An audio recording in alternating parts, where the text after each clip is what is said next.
Scholen, winkels en kappers zijn weer open en stokoude dame keert terug naar Zeeland. Maar er gebeurde meer deze week. Een overzicht van dag tot dag. Een 54-jarige man uit Almere is ruim 10 jaar na de moord op Joost van der Linden in Vlissingen tot 9 jaar cel veroordeeld. Volgens de rechtbank heeft hij Van der Linden gewurgd. Opvallend is dat de officier van justitie 2 weken geleden nog vroeg om vrijspraak, omdat er geen overtuigend bewijs zou zijn. In de avond van 11 oktober 2010 werd Van der Linden doodgevonden in een huis aan de Dortmandstraat in Vlissingen. Er werden 2 verdachten aangehouden, een man en een vrouw. De vrouw was hoofdverdachte en werd vervolgd voor de moord. Maar na vele rechtszaken werd zij vrijgesproken. De man werd alleen veroordeeld tot 5 maanden cel voor het bemoeilijken van het politieonderzoek. De familie van Joost van der Linden vond het onverteerbaar dat er niemand veroordeeld was voor zijn dood. Ze diende een klacht in om vervolging van de man af te dwingen.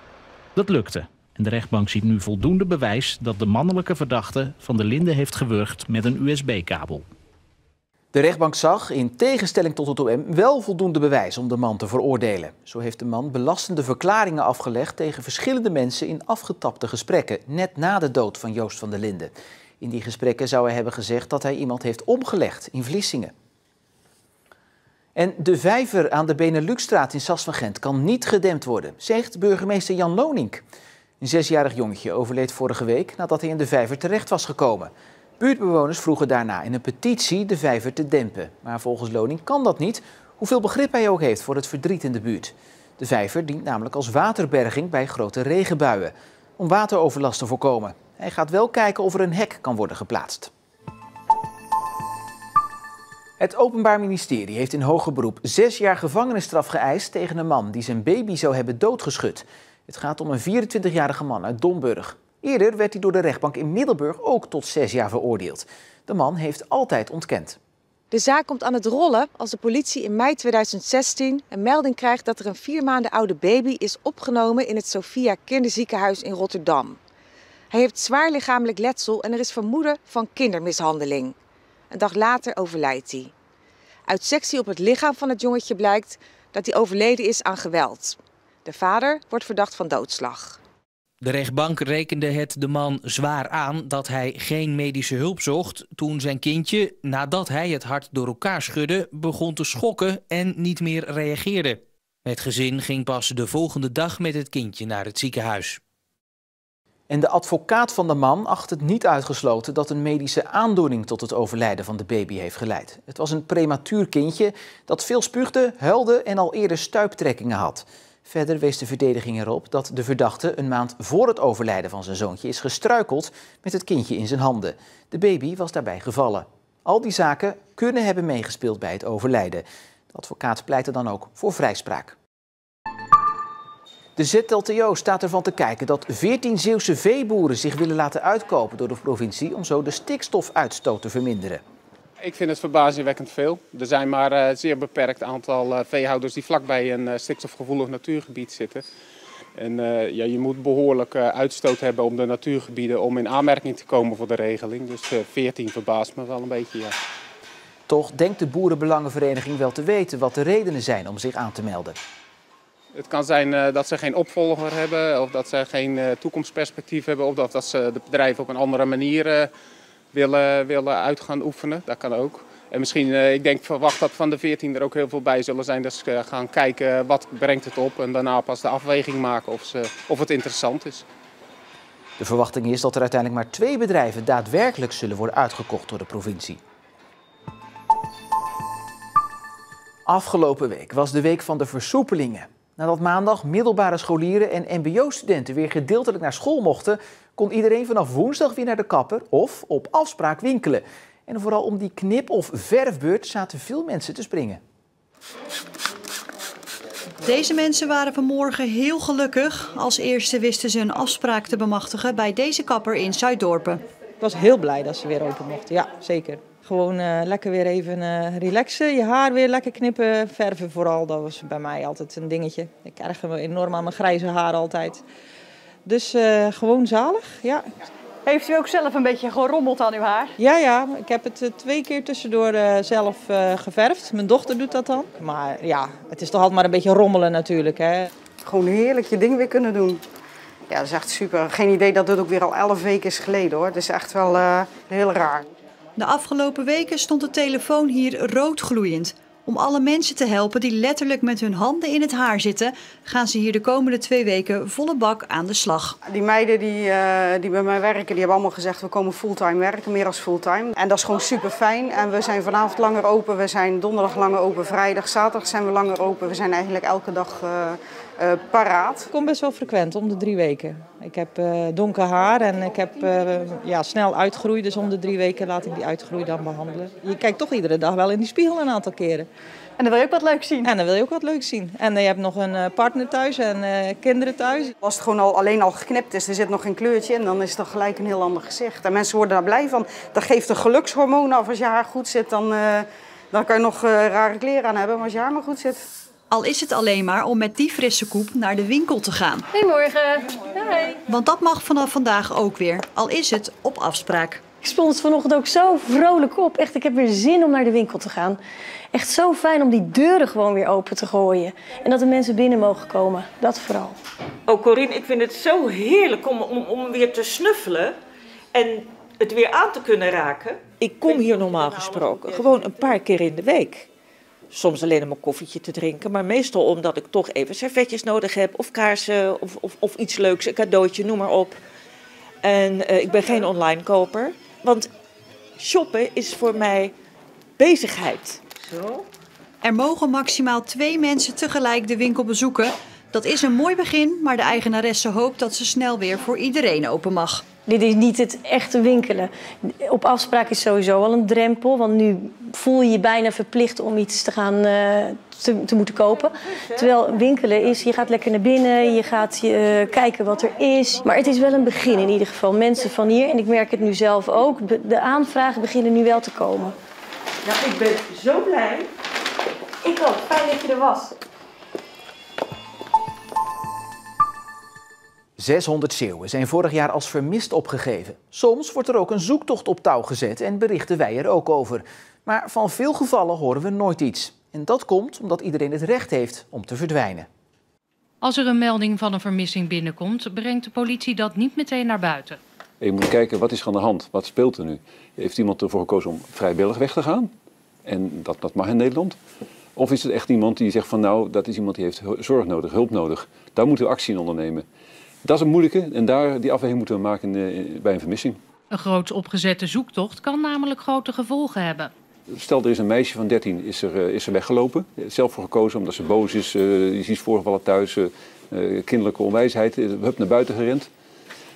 Zetten we die foto op internet binnen een uur, dat betekent dat die foto nooit meer van internet weg te halen is. Dus dat moet je allemaal meewegen om te bepalen, kiezen we nu gelijk de kant van de media of houden we het even stil en gaan we eerst kijken wat de andere mogelijkheden zijn. De politie doet altijd onderzoek, maar het is niet zo dat de achterblijvers alle informatie krijgen. Mensen die echt heel bewust voor kiezen om te zeggen van nee, ik laat alles achter me, ik verdwijn helemaal. Dat mag. Dan krijgen ook de achterblijvers niet meer te horen dan we weten hij is gezond.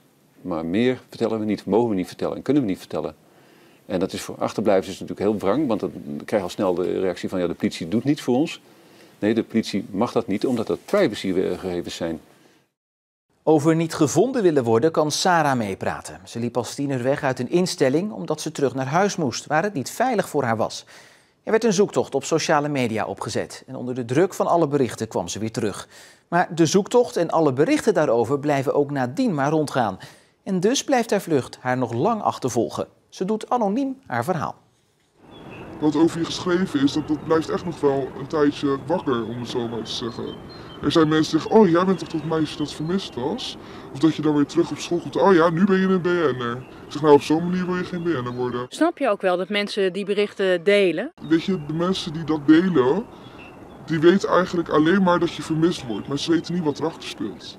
Soms dan heb je ook gewoon zelf een goede reden van, ik wil niet terug, ik wil niet gevonden worden. En ik denk dat daar veel mensen zeg maar, in zich in vergissen. Dat ze dan toch wel alles gaan delen zonder daar eigenlijk over na te denken. Als je dan terug bent of gevonden bent, zijn er maar weinig mensen die het er weer afhalen. Hoe was dat voor jou? Hoe lang heeft het jou achtervolgd? Nou, ja, toch wel heel erg lang. Er zijn wel echt meerdere situaties geweest waarin ik ermee geconfronteerd ben. Nou, met de sollicitatie heb ik het wel een keer gehad. Dat ze toen op een gegeven moment hebben gezegd, we hebben jouw naam gegoogeld. En ja, we hebben gelezen dat jij wel eens vermist bent geweest. Is het niet zo dat wij, als we jou dadelijk aannemen, dat je dan in één keer weer vermist bent? En dat wij zonder werknemer zitten. En ja, dan heb je wel zoiets van, ja, nu ben ik eigenlijk een soort van verplicht om te vertellen wat er gebeurd is. Terwijl je eigenlijk zegt van, maar dat is een stukje privé van mij. Ik wil het helemaal niet delen. Ben jij inmiddels onvindbaar? Zover als ik weet wel. Zei ze met een lach, want dat is wel een opluchting, hè? Ja, zeker. Ja, na alle moeite die ik ervoor heb gedaan. Als ik mezelf google, dan kan ik alleen maar de dingen vinden die ik zelf heb gedeeld.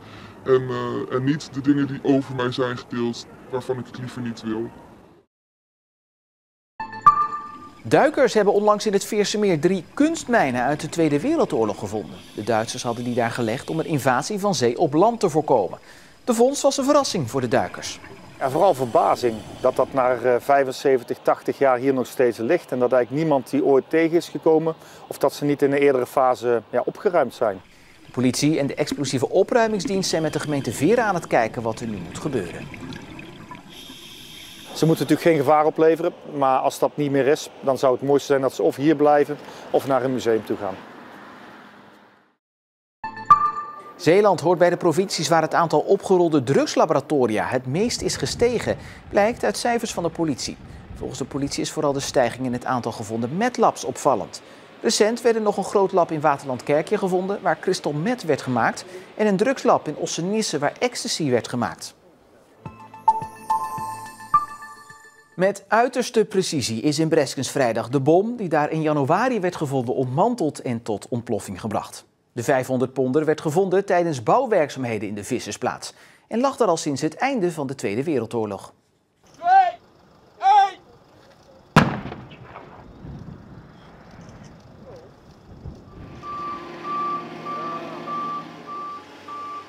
Ruim 76 jaar heeft hij daar gelegen, maar vandaag is deze vliegtuigbom uit Breskens gehaald. De Brescianers hebben er weinig last van gehad. De omgeving werd hier vandaag wel afgezet, maar mensen hoefden niet hun woningen uit. Het is niet zo met deze ontstekers, op het moment dat je hem aanraakt, dat hij zomaar zou afgaan. Maar zoals met graafwerkzaamheden en je raakt met de graafmachine, ja, dan loop je wel een risico. Er zit 100 kilo netto explosief gewicht in. Dus de bom is ook gemaakt om mensen te doden. De ontstekers zitten erin. En zolang de ontstekers erin zitten die gewapend zijn, blijft de bom gewoon gevaarlijk. Wat kan je ons over de bom vertellen? Hoe is die terechtgekomen? Waarom is die niet afgegaan? Ja, dat is dus omdat hij plat neerkomt. Deze bom die is zo gemaakt, hij moet echt met zijn neus naar beneden. En dan moet hij, de voorste ontsteker die kan ook werken op een schokgolf. Dus dan moet hij een schokgolf krijgen van een andere bom. Of hij moet met zijn neus op de grond slaan en dan pas gaat de slagpin in het hoedje. Op het moment dat hij plat neervalt, ja, de slagpin die blijft dan ook gewoon in zijn positie en gaat hij dus niet af. De bom is in de loop van de middag op de springlocatie in het buitengebied van Oostburg tot ontploffing gebracht.